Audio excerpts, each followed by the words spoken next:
નમસ્કાર.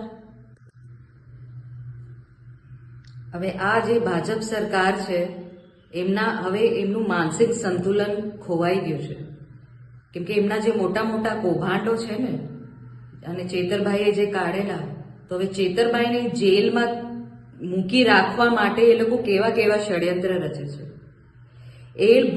આ સરકાર જે ગાંધીનગરમાં બેઠી છે એ ભૂલી ગઈ છે કે એમને જનતાએ કેમ ચૂંટીને મોકલ્યું છે.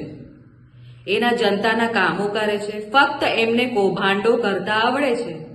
મનરેગાના કૌભાંડો હોય, શિષ્યવૃત્તિના કૌભાંડો હોય, બસ કરોડોમાં કૌભાંડો કરીને કેવી રીતે પોતાના ખાતા ભરે અને વિદેશોમાં મિલકતો વસાવે, આ બીજેપીની સરકાર અને એમના કાર્યકર્તાઓ મંત્રીઓને એટલું જ આવડે છે.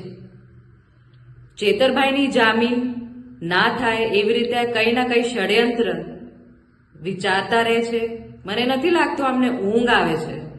એ બસ ચેતરભાઈને કેવી રીતે હેરાન કરીએ, એ અમારા કૌભાંડો કેવી રીતે કાઢ્યા, એમની હિંમત કેવી રીતે થઈ, આ જ વિચારીને આજે ભાજપ સરકાર છે ફક્ત તારીખો પર તારીખ અને તારીખો પર તારીખ જ લેવા માટે કઈ ના કઈ ષડયંત્ર રચતી રહે છે. અને અમારા ચેતરભાઈ જે અમારા આદિવાસી સમાજના આગેવાન છે, એ અમારા આદિવાસીના હકની લડાઈ કરે છે. એક સામાન્ય માણસ, જે બિચારો ખેડૂત માણસ હોય કે એક મજૂર માણસના પૈસા આજે ભાજપ કે કોંગ્રેસના લોકો ખાઈ જતા હતા, એને ઉજાગર કર્યું તો એમને એટલું પેટમાં દુખી ગયું કે ચેતરભાઈના પાછળ પડી ગયા છે આ લોકો.